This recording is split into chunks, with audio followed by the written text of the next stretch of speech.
저를 한번 따라해 주시기 바랍니다. 세상의 중심은 내 자신이 아니라 하나님이 세상의 중심입니다. 믿으세요? 이게 정확해야 됩니다. 아셨죠? 자, 명절 맞아서 많은 분들이 육신의 고향으로 향하고 있는데 저를 한 번 더 따라해 주시기 바랍니다. 우리의 영혼의 고향은 하나님 품입니다. 옆 사람하고 인사하겠습니다. 하나님 품에 오신 것을 환영합니다.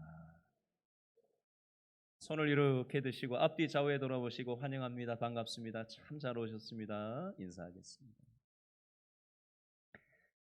학교에서 선생님이 학생들에게 질문을 했습니다. 돈 6억 원을 가진 사람하고 아이 6명을 가진 사람 중에 어느 쪽이 더 행복한지 아니? 라고 선생님이 학생들한테 질문을 했어요. 여러분 같으면 뭐라고 답을 하시겠어요? 진심이에요?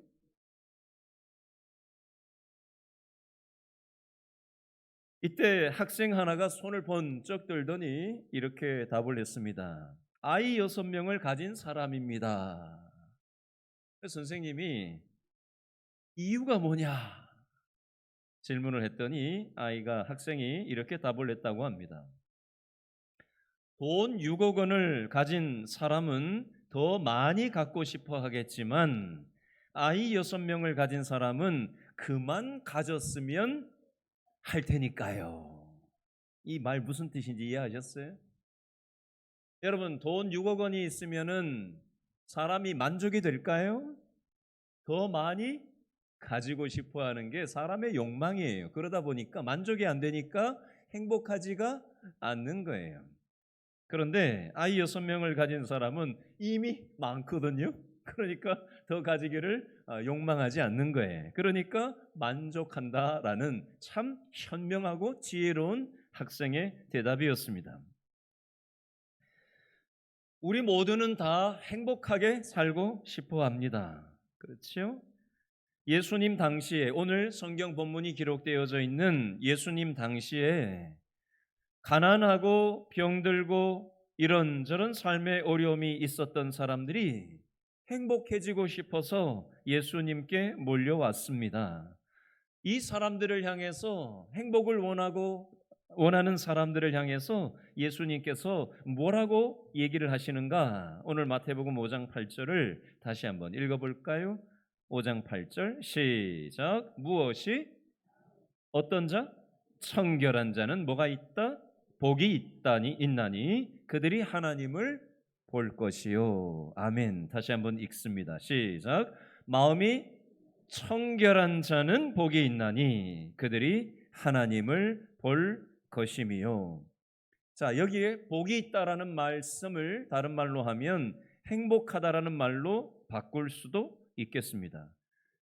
마음이 청결한 자가 행복하다. 왜요? 하나님을 보게 될 것이기 때문이다 라는 의미로 기록이 되어져 있습니다. 자, 여러분, 우리가 성경을 읽기도 하고 듣기도 하고 쓰기도 하고 암송도 하고 묵상도 합니다. 다양한 방식으로 하나님이신 말씀을 우리는 이렇게 저렇게 대할 때가 있습니다. 여러분, 성경을 대하면 그 말씀이 다 동의가 되시고 그 성경 말씀이 족족 믿어지십니까? 확 와닿으십니까? 여러분, 지금 방금 읽었던 마태복음 5장 8절 마음이 청결한 자는 복이 있나니 그들이 하나님을 볼 것이며 이 말씀이 동의가 되십니까? 예상대로 답을 안 하시는군요. 그러면 예수님께서 이 말씀을 수많은 무리한테 하셨을 때 많은 무리들은 그 말씀에 즉각 동의했을까요? 우리로 치면 아멘 했을까요? 별로? 노멘 했을 것 같아요. 왜 그런지 설명을 해보겠습니다. 여러분, 행복에는 다양한 종류의 행복이 있습니다. 경제적인 행복도 있고 정신적인 측면의 행복도 있고 관계적인 행복도 있고 사회적인 행복, 감각적인 행복, 육체 건강의 행복, 종교적인 행복, 공동체적인 행복, 참 다양한 종류의 행복이 이 세상에는 있습니다. 자, 가난한 사람들에게는 무엇이 필요할까요? 가난한 사람한테는 뭐가 있어야 행복할 거라고 가난한 사람들이 생각하게 될까요? 돈이 있어야 행복할 거라고 여기는 게 일반적인 생각 아닙니까? 그러면 병든 사람한테는, 병든 사람 입장에서는 무엇이 가장 시급하죠? 건강해야 내가 행복할 거라고 여기는 그 마음이 가장 시급한 당면 과제일 것입니다. 그런데 오늘 성경 말씀 보니까 부자가 되면 행복하다, 건강이 회복되면 행복하다 이렇게 적어놓지 않고 예수님이 뭐라고 하셨어요? 마음이 청결한 자가 행복하다? 난 지금 돈이 없는데, 나는 지금 건강을 잃어버렸는데 마음이 청결하면 행복하다? 별로 동의가 안 될 수 있다는 겁니다. 이런 말이 있죠. 돈을 잃으면 조금 잃는 것이고, 사람을 잃으면 많이 잃는 것이고, 건강을 잃으면 전부를 잃는 것이다. 건강을 잃었는데, 돈이 없는데 무슨 마음에 청결한 자가 복이 있다라고 예수님이 말씀을 하시나? 예수님의 말씀은 너무 비현실적인 게 아닌가? 너무 세상 물정 모르는 소리 아닌가? 마음이 청결한 자는 복이 있다? 여러분, 이 말씀에 공감이 되십니까? 솔직히 공감이 잘 안 될 거예요. 솔직히 잘 동의가 대번 탁 와닿지가 않을 것입니다. 그러면 왜 동의가 안 되는가? 왜 이 부분이 공감이 되지 않는가? 왜 예수님은 돈이 없는 사람, 건강을 잃어버린 사람, 이런저런 당면 과제가 잔뜩 있는 사람들을 향해서 그 당면 과제를 해결해 주려는 말씀을 하시지 않고 마음이 청결한 자가 복이 있고 행복하다라고 말씀하시는 건가? 이유가 있을 거 아니에요. 그 이유에 대해서 네 가지 측면에서 살펴보려고 합니다. 첫 번째, 저를 따라해 주시기 바랍니다. 마음은 생명과 밀접한 관계가 있습니다. 이게 무슨 소리냐? 자, 설명을 하겠습니다. 자, 오늘 성경 본문 마태복음 5장 8절에 나오는 마음이라는 표현이 나오는데, 마음은 헬라어로 카르디아라는 단어인데 몰라도 되고요. 풀어서 얘기하면 인간의 지성, 정서, 의지를 다 포괄하는 전인격적인 의미가 오늘 성경에는 마음이라고만 표현되어졌어요. 또 다른 표현을 하면 이 마음은, 근원적인 표현은 사람의 사고, 사람의 느낌, 사람의 뜻, 사람의 감정, 사람의 사상, 사람의 의지, 자아, 이런 것들을 통칭하는 표현이 바로 오늘 성경에는 마음이라고 표현을 해놓은 거예요. 자, 마음이라는 이 표현이 잠언 4장 23절에 나오는데 여기에서는 뭐라고 표현을 하고 있는가? 잠언 4장 23절을 제가 읽어드리겠습니다. 무릇 지킬 만한 것보다 더욱 내 무엇을 지키라? 힌트 줬잖아요. 뭘 지키라? 마음을 지키라. 생명의 근원이 이에서 남이니라. 무슨 뜻이지요?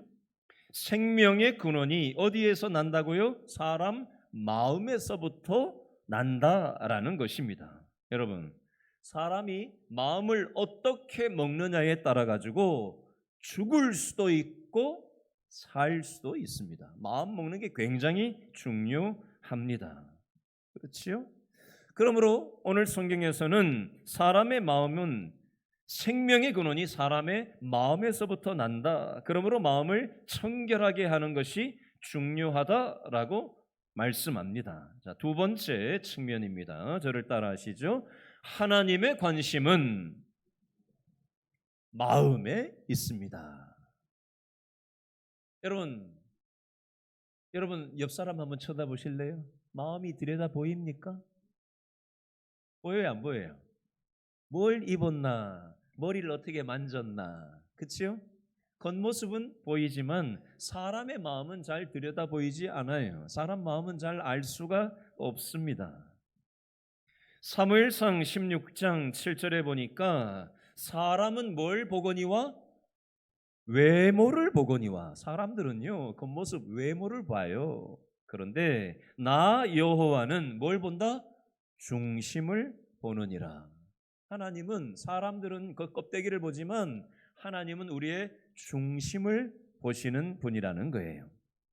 제 아들 나이가 지금 고3이거든요. 근데 이 아들이 한창 이제 사춘기 이제 지났어요. 근데 이제 한창 때니까 막 거울 보고 뭐 빗고 뭐 꾸미고 뭐 이렇게 하고 있으면은 제가 어떻게 하는지 아세요? 제가 손가락을 가지고 제 머리를 톡톡 두드려요.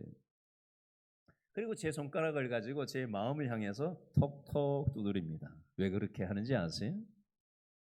이놈아, 겉모습에만 신경 쓰지 말고 생각이 중요한 거다. 자, 얘기를 이렇게 항상 하거든요. 겉모습이 중요한 게 아니라 눈에 보이는 것만 신경 쓰고 살지 말고 생각이 중요하다. 너 이거 잊어버리면 안 된다. 그리고 사람의 마음, 영혼이 중요한 거다. 이거 놓치면 안 된다. 제가 아들한테 잔소리를 해서 일장 연설을 했던 적이 있거든요. 그때 이후로 제가 아들이 항상 무언가 겉모습이나 어떤 세상적인 눈에 보이는 것에 관심을 가질라 치면 제가 항상 제 머리를 톡톡 두드리면 벌써 아들이 눈치를 채는 거죠. 아빠 알아. 또 그 소리 한다는 거죠. 말은 안 해도 벌써 사인인 거예요. 예레미야 11장 20절에 보면 사람의 심장을 하나님이 감찰하신다고 했습니다. 요한계시록 2장 23절에 보니까 사람의 뜻과 마음을 하나님은 살피신다고 했어요. 오늘 이 자리에 나온 저와 여러분들이 어떤 마음의 자세를 가지고 나와 있는지 하나님께서는 우리의 폐부를 살피시는 분이세요. 하나님의 관심은 우리의 마음에 있습니다. 세 번째, 저를 따라 하시죠. 마음이 청결해야, 아침 안 드셨어요? 다시 한번. 마음이 청결해야, 아이고 잘하셨어요. 행복해집니다. 마음이 청결해야 행복해진대요. 예레미야 17장 9절 말씀에 보니까 만물보다 거짓되고 심히 부패한 것은 마음이라. 마태복음 15장 18절에서 19절 말씀에 보니까 입에서 나오는 것들은 어디에서 나와요? 마음에서 나오나니 이것이야말로 사람을 더럽게 하느니라. 어디에서 나오는 거? 마음에서 나오는 것은 악한 생각, 살인, 간음, 음란, 도둑질, 거짓 증언, 비방이니라고 기록되어져 있습니다. 사람의 마음으로부터 더러운 것이 입을 통해서 표출되는 것입니다. 사람의 말이 결국에는 마음이 어떻게 먹었느냐에 따라서 입으로 표현되기 마련이라는 것입니다. 로마서 1장 28절에서 32절을 읽어드리겠습니다. 그들이 마음에 하나님 두기를 싫어하매 하나님이 그들을 그 상실한 마음대로, 자, 어떤 마음대로? 상실한 마음대로 내버려 두사 합당하지 못한 일을 하게 하셨으니 곧 모든 불의, 추악, 탐욕, 악의가 가득한 자요, 시기, 살인, 분쟁, 사기, 악독이 가득한 자요, 수군수군 하는 자요, 비방하는 자요, 하나님께서 미워하시는 자요, 능욕하는 자요, 교만한 자요, 자랑하는 자요, 악을 도모하는 자요, 부모를 거역하는 자요, 우매한 자요, 배약하는 자요, 무정한 자요, 무자비한 자라. 그들이 이 같은 일을 행하는 자는 사형에 해당한다고 하나님께서 정하심을 알고도 자기들만 행할 뿐 아니라 또한 그런 일을 행하는 자들을 옳다 하느니라. 아멘. 자, 방금 읽은 로마서 1장 28절로 32절 말씀해 보니까 사람들의 마음에 하나님을 인정하지 않는 마음을 갖기 시작하면서 하나님이 그 상실한 부패한 마음 그대로 내버려 두셨다. 하나님이 이걸 신학적인 용어로 유기하셨다고 얘기합니다. 인류를 죄성으로 가득한 그 부패한 마음을 하나님을 싫어라 하고 세상의 중심이 나다. 내 생각이 세상의 중심이다. 내 과학이 세상의 중심이다. 돈이 세상의 중심이다. 자식이 세상의 중심이다. 라고 하는 하나님을 중심에 두지 않는 모든 부패한 마음을, 그 상실한 마음의 결과물들을 너희들이 마음껏 경험해봐라. 그 결말이 어떠한지 하나님은 그 상실한 마음대로 유기하시고 버려두셨다라고 되어 있습니다. 여러분, 마음이 청결치 못한 사람은 행복할 수가 없어요. 왜 그러냐? 빵이 생겼어요. 먹을 것이 생겼어요. 그러면 만족이 될까요? 옷이 없네? 불평을 해요. 옷이 주어졌어요. 그러면 만족을 할까요? 앉을 자리가 없네? 또 없는 거 불평을 해요. 앉을 의자를 줬어요. 누울 침대가 없네? 또 불평을 해요. 없는 거 항상 찾아요. 침대를 주면 집이 없네? 집이 줬어요. 집을 줬어요. 차가 없네? 차를 줬어요. 나는 날지를 못하잖아. 하나님이 날개를 달아주셨어요. 하나님이 될 수 없네? 사람은요, 만족이 끝이 없는 거예요. 끝없이 불평을 하는 겁니다. 만족이 되지 않고 끝없이 불평을 하니 어찌 그 삶이 행복할 수 있겠냐는 겁니다.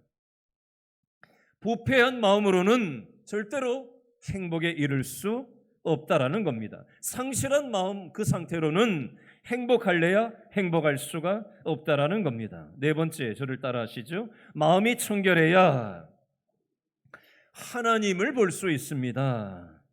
자, 여기 보면 하나님을 본다라는 표현이 있는데 이게 무슨 뜻이냐면요, 하나님을 알다, 하나님을 경험한다라는 그런 의미예요. 자, 이 표현을 뭐 복잡하게 설명할 수 있지만 제가 간단하게 한번 여러분 인상에 남게 어떻게 좀 이걸 설명을 해볼 수 있을까 고민하던 중에 23년 전에 있었던 일이 딱 생각이 났어요. 설교할 때, 강의할 때 이거 얘기했던 적이 있지만 다시 한번 인용합니다. 제가 청년부 전도사 때 21년 전이에요. 청년부 예배를 마치고 주일 오후 예배였는데 그 교회는 청년부가 각 부서별로 오후 예배 때 찬양대가 이렇게 섰었어요. 그래서 청년들이 이제 찬양대석에 이렇게 앉았고 제가 이제 청년부 사역자니까 지휘를 연습시켜가지고 이제 지휘자로 섰단 말이에요. 그런데 그때 찬양곡이 뭐였냐면 이 찬양이었어요. 가사가 날 만나라, 날 만나라, 구름 날개 사이에서 날 만나라, 뭐 이렇게 찬양이 흘러가는 찬양이었거든요. 근데 찬양대석에 앉아 있으면은 지휘자가 여기 있으면 지휘자가 딱 단에 올라가 가지고 지휘를 딱 폼을 잡고 지휘를 이렇게 하면 찬양대원들은 누구를 쳐다봐야 되죠? 지휘자한테 집중을 하고 지휘자의 손끝을 보면서 박자를 맞춰가면서 불러야 될 거 아니에요. 그렇죠? 근데 21년 전 그 청년은 시선이 어디에 있는지 알아요? 고개가 저를 향해서 있는 게 아니라 이만큼 45도를 꺾었어요. 네? 이쪽을 향했어요. 눈은 감았어요. 그러고는 입은 찬양을 하는 거예요. 근데 이 청년이 아주 무아지경에 들어갔어요. 아주 막 깊이 들어간 거예요. 그 가사에 심취를 해가지고 누굴 만나는 거예요? 하나님을 만나는 걸 찬양하는 거잖아요. 이 청년의 마음이 저한테 다 보이는 거예요. 그때 23년 전 그 표정이 아직도 저는 잊을 수가 없어요. 이렇게 해가지고 그 날 만나라 하는데 하나님을 만나고자 하는 그 열망을 가지고 하나님께 집중하면서 찬양하는데 제가 얼마나 감동을 많이 받았는지 몰라요. 그 청년이 평상시에 신앙생활을 잘하는 청년이었을까요? 아니에요. 질문합니다. 저와 여러분 지난 한 주 동안 완벽하게 신앙생활하면서 사셨나요? 완벽한 사람이 있어요? 설교하는 목사를 포함해서 우리 모두는 연약하기 짝이 없는 존재입니다. 믿음대로 살아야 되는 거 알지만 다 50보 100보에 거기서 거기예요. 하나님 입장에서 다 거기서 거기라고요. 네가 낫냐 내가 신앙 더 낫냐 도토리 기적이라고요. 하나님 입장에서 누가 감히 하나님 앞에 신앙 좋다고 명함을 내밀 거예요.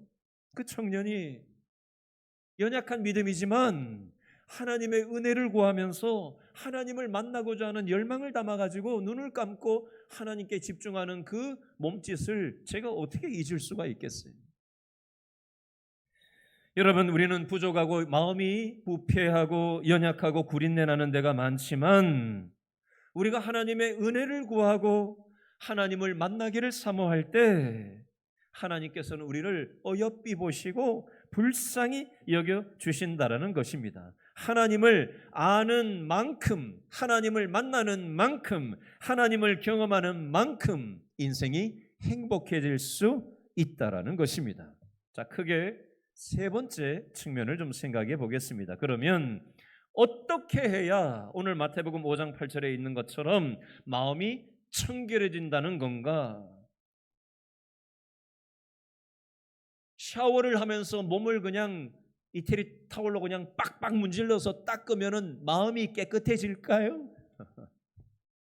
몸은 깨끗해질 수 있을 거예요. 그죠? 빡빡 문지르면. 그런데 아무리 씻고 또 씻는다고 해서 마음이 청결해질 수는 없는 거예요.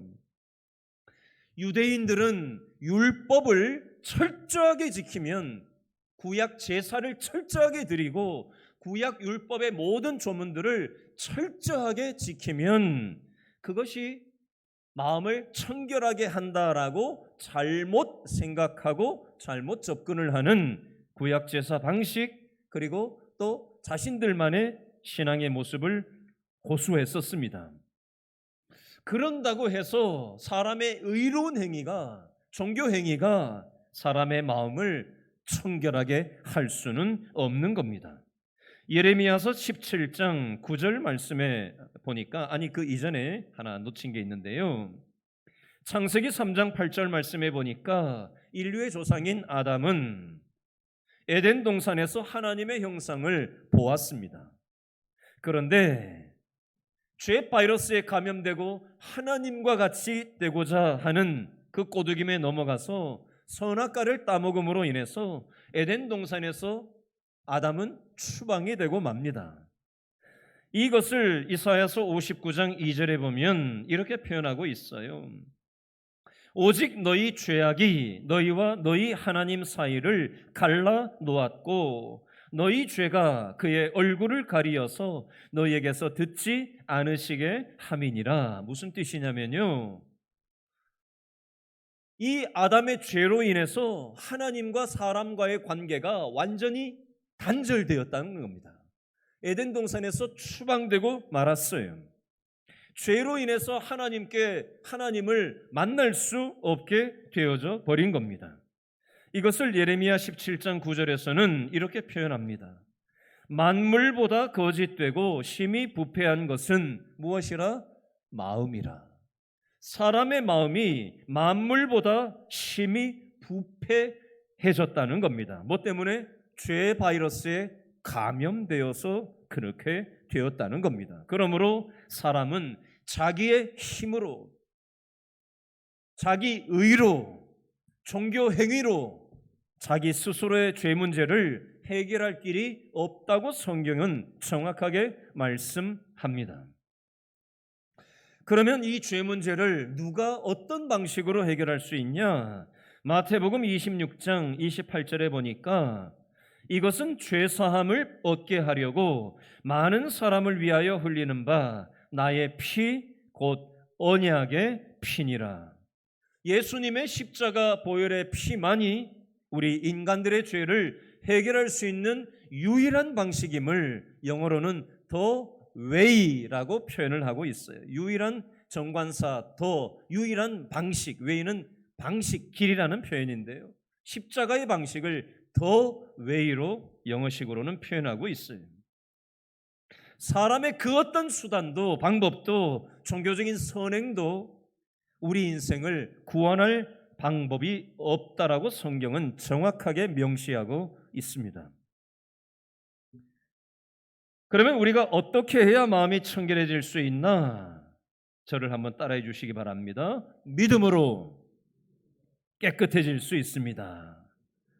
사도행전 15장 9절 말씀입니다. 믿음으로 저희 마음을 깨끗이 하사 저희나 우리나 분간치 아니하셨느니라. 무엇을 믿는 거예요? 예수님의 십자가 보혈의 피만이 우리의 죄 문제를 해결해 줄 수 있는 유일한 방식임을 믿음으로 받아들이는 것이 우리의 마음을 청결하게 할 수 있는 유일한 방식이라는 것입니다. 예를 들겠습니다. 지난주 금요일 날 새벽 설교 때 이 부분을 인용을 했고요. 지난주 금요 영성 집회 때도 이 내용을 인용을 했었습니다. 오늘 다시 한번 인용을 하겠습니다. 최근에 국가인권위원장의 안창호 장로님이 국가인권위원장으로 임명이 됐습니다. 이분은 분당에 있는 교회 장로님이에요. 헌법재판관을 지냈던 분입니다. 독실한 기독교인으로 알려져 있어요.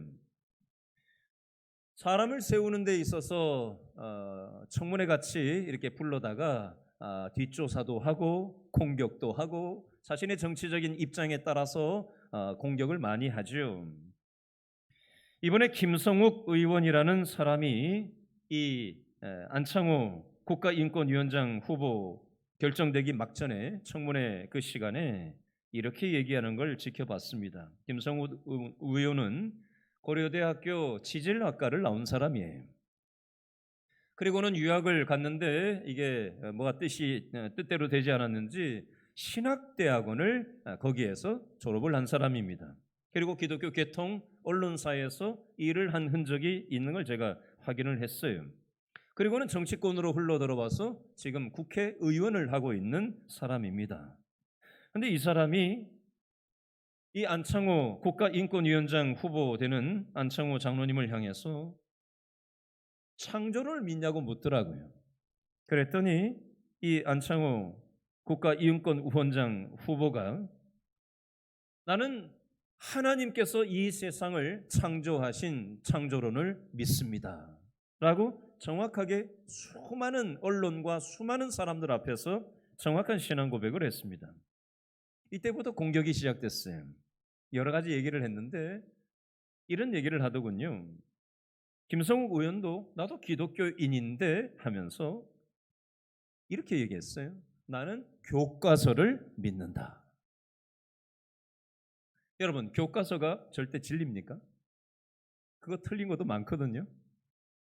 그리고 진화론도 하나의 견해일 뿐이지 이것이 절대 진리는 아닌데 교과서에 실려 있다고 해서 이거는 진리고 창조론은 진리가 아닌 것처럼 완전히 사람을 몰아붙이는데 보통 심각하게 몰아붙이는 분위기가 아니었습니다.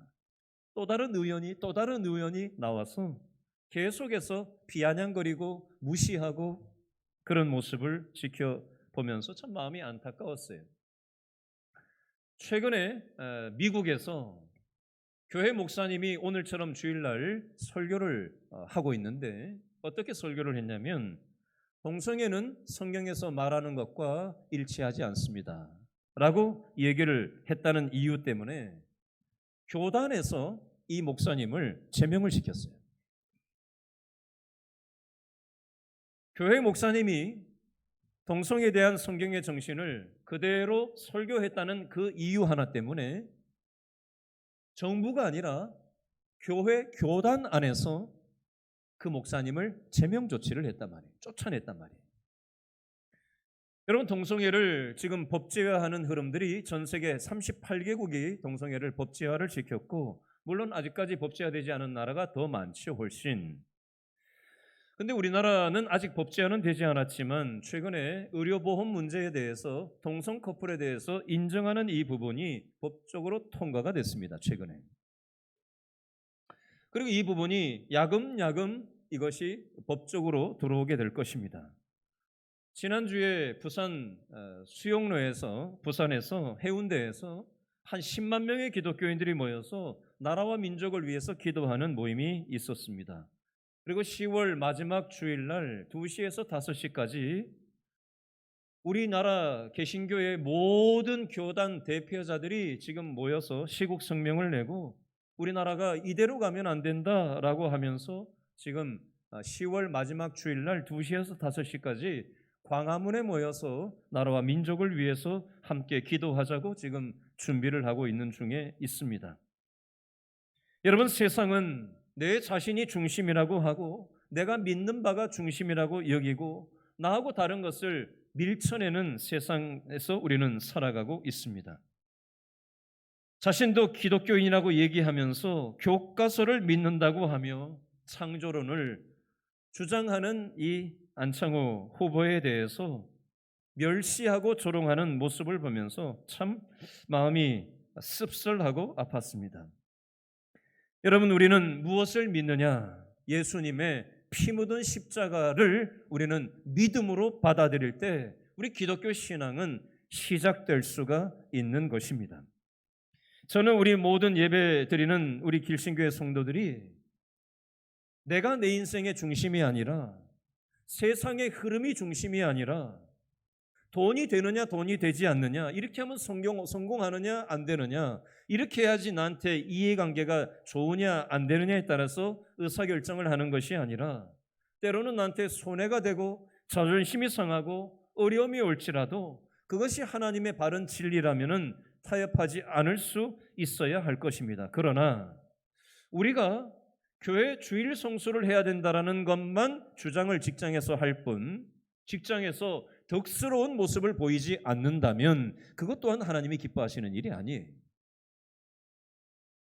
교회에서는 열심인데 가정생활은 엉망으로 한다? 형제들은 존중하지 않는다? 부모를 모시지 않는다? 있을 수 없는 것입니다. 하나님이 기뻐하시지 않아요. 하나님이 기뻐하시지 않는 정신으로 우리의 일상을 살면서 내가 기독교인이라고 주장하는 거, 그건 하나님이 기뻐하시는 모습일 수 없습니다. 저와 여러분의 신앙의 모습을 한번 돌아볼 수 있었으면 좋겠어요. 마지막 한 가지만 정리합니다. 저를 따라해 주시기 바랍니다. 하나님을 본 자들이 행복한 사람들입니다. 어거스틴이라고 하는 분이 이런 말을 했습니다. 사람의 모든 불행은 궁극적으로 하나님을 보지 못한 데서 비롯된다 라고 얘기했습니다. 아담과 하와가 에덴 동산에서 살면서 하나님을 뵙고 지낼 때는 행복하게 지냈어요.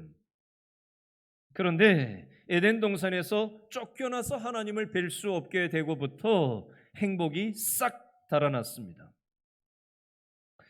오늘 성경에는 마음이 청결한 자가 하나님을 볼 수 있다라고 말씀하고 있어요. 성경에 하나님을 보고 하나님 안에서 행복하게 살았던 사람들이 수도 없이 나오는데 창세기 5장 24절에 보니까 에녹이라는 인물이 나와요. 에녹이 어떻게 살았는지 구체적으로 성경은 기록하고 있지 않지만 한 줄을 정확하게 기록해놨는데 에녹은 하나님과 동행하며 행복하게 살았다는 표현이 나옵니다. 아브라함은 하나님께서 주신 약속의 말씀을 붙잡고 오랫동안 그 말씀이 자신의 삶에 성취되기까지 기다리면서 하나님의 말씀을 붙들고 그 말씀이신 하나님과 동행하며 하나님을 만나며 살았습니다.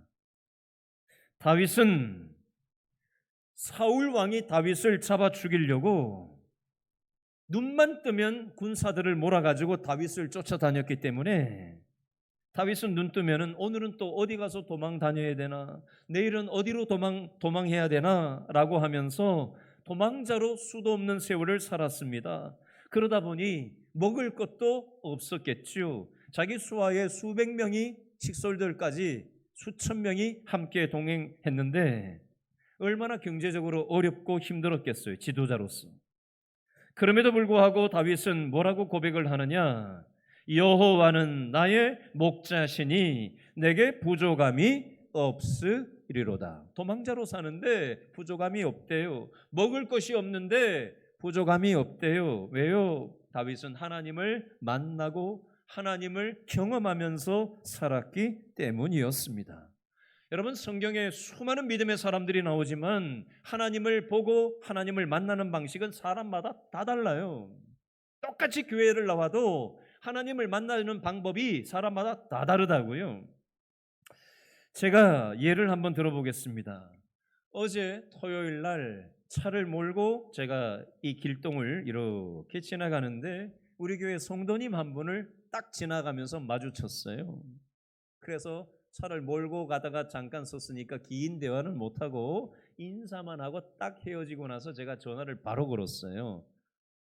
어디 가세요? 집사님 어디 가세요? 그랬더니 일주일 동안 일을 하고 난 다음에 자기만의 시간을 보내기 위해서 이 근처에 있는 어디를 가고 계시더라고요. 거기 가서 뭐 하세요?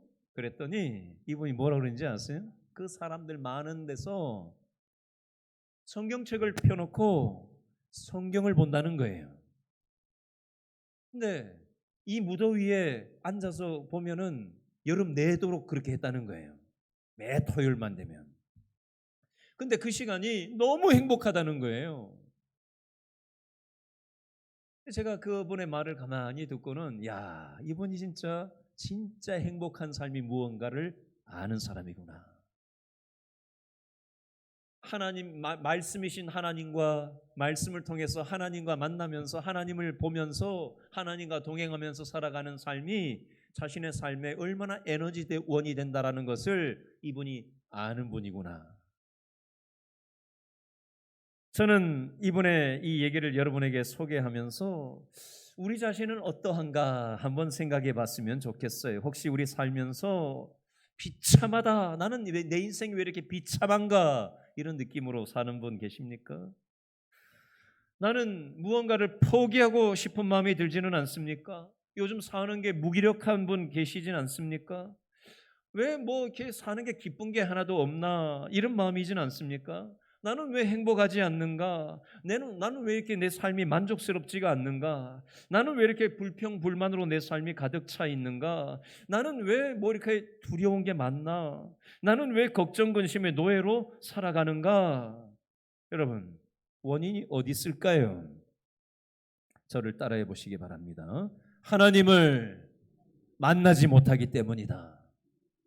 하나님을 만나는 경험이 순간순간 날마다 경험되지 못하기 때문에 비참함에 빠지고 힘을 잃고 포기하고 싶고 사는 게 무기력하고 기쁨이 없고 행복하지 못하고 만족이 없고 불평불만으로 가득한 걱정 근심의 노예로 살아가고 있는 거 아닙니까? 제가 말씀을 마무리하면서 복음송가 하나가 생각이 났어요. 이런 찬양입니다. 제가 불러볼게요. 사람을 보며 세상을 볼 땐 만족함이 없었네. 나의 하나님 그분을 뵐 때 나는 만족하였네. 여러분, 사람 보면 만족이 됩니까? 세상을 보면 만족이 됩니까? 하나님을 바라볼 때, 하나님을 만날 때 내 인생에 그 공허감이 채워지고 세상이 알 수 없고 줄 수 없는 평강과 큰 기쁨이 우리의 삶을 만족스럽게 만드는 것입니다. 오늘 성경 말씀을 다시 한번 읽고 오늘 말씀을 맺겠습니다. 마태복음 5장 8절 다 같이 시작. 마음이 청결한 자는 복이 있나니 그들이 하나님을 볼 것이며. 아멘. 기도하겠습니다.